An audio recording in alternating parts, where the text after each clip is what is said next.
50蚊。我哋而家同喺電話旁邊嘅宏福證券聯席董事林嘉琪傾下偈先。嘉琪你好，係你好。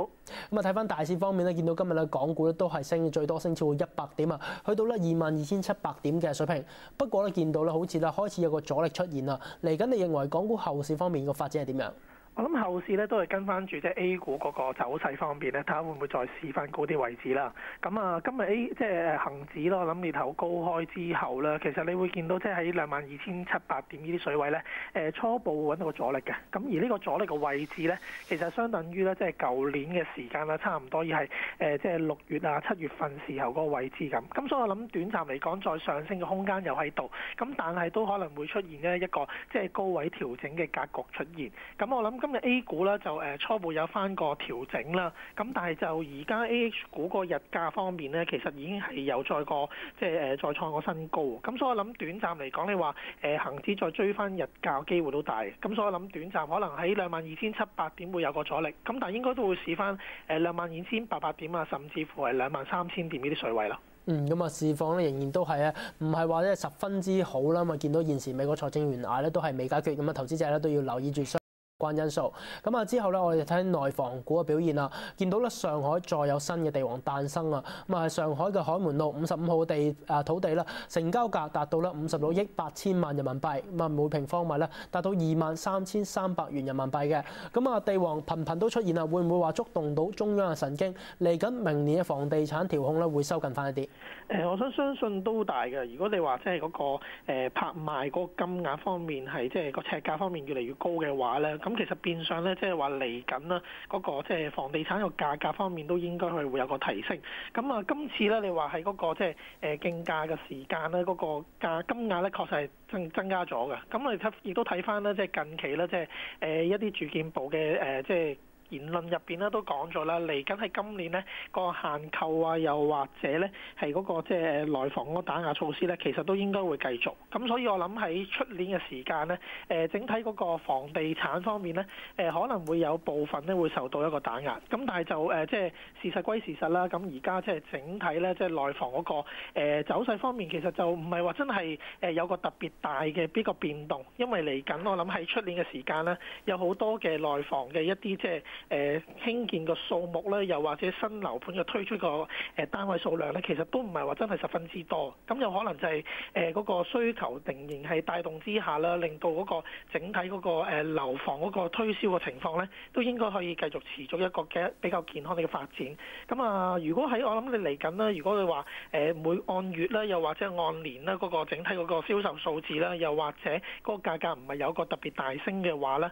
我諗進一步打壓就或者加大力度機會就唔係好大，咁但係我諗都係會逆趨逆緊咁樣啦，就有個健康啲嘅上升咯。咁啊見到地王誕生咧，都係即係反映咗咧發展商對於後市嚟講咧係明朗嘅，咁所以咧先至會高價投地啊。咁我哋睇睇內房股今日咧都係咧大部分都上升嘅，不過咧龍頭嘅中海外啦，咁啊今日咧可能咧就偏遠翻少少啊，而家咧跌近1%，去到咧23.05仙嘅，咁啊一度咧都可能咧要想試一試翻23蚊水平。不過見到中國海外咧今年嚟講咧升幅已經有80%咁多，能唔能夠調整之後再向上？如果你話有機會調整嘅話咧，我諗就會係投資者較為樂意見到嘅，即係一個部分啦。咁但係你話而家喺即係中海，我諗個股價咧，其實部分已經反映咗咧，嚟緊係出年啦，大家都會睇好翻嗰個房地產發展。咁所以近期你見到佢股價咧都挨住翻喺即係20天線附近啦，上下增持啦。咁啊，今日嗰個走勢就可能會較其他內房股差啲。咁啊，因為咁講緊年內啦，佢個升幅咁即係個百分比咧，其實都較高啊。咁所以我諗喺即係22個半呢啲水位啦，其實只要揾到支持嘅話咧，咁我諗喺出年個股價方面都仲有個憧憬喺度嘅。咁我諗暫時嚟講，即係睇翻住啦，睇下22個半可唔可以守得住啦。咁如果係守得住嘅話咧，我諗佢挑戰翻啦，即係出年嘅年初咧挑戰翻24蚊啦，甚至乎高啲嘅水位機會都有喺度。咁但係就都要留意翻一樣嘢啦，就係短期之內會唔會真係有啲打壓嘅房地產措施推出啦？咁如果有嘅話咧，我諗個股價咧喺個調整整空間入邊咧，或者下跌幅度咧，可能中海外嗰個即係佔個百分比可能會較高咯。咁啊睇下啲相對落後啲嘅股份啦，講緊隻恒大，今年呢個升勢咧只係有大概2成半左右啊，咁啊做跑輸同業嘅，咁啊現時股價咧就升到大概1%啦，去到咧4.1毫一嘅水平。你又認為恒大地產能唔能夠喺明年追翻落後，升翻更高嘅水平？喺恒大咯，諗今年個走勢主要都受累於啦，即係佢嗰個尺價方面有個下降啦，同埋喺最初嘅時間咧，你會見到佢銷售個單位數量或者金額咧喺年初都唔係話真係十分之好。今年主要都係即係最後幾個月咧發力，咁所以你話喺出年嘅時間咧，我諗要睇翻啦，究竟佢嗰個嚟緊銷售嘅部署會點樣做？咁啊，如果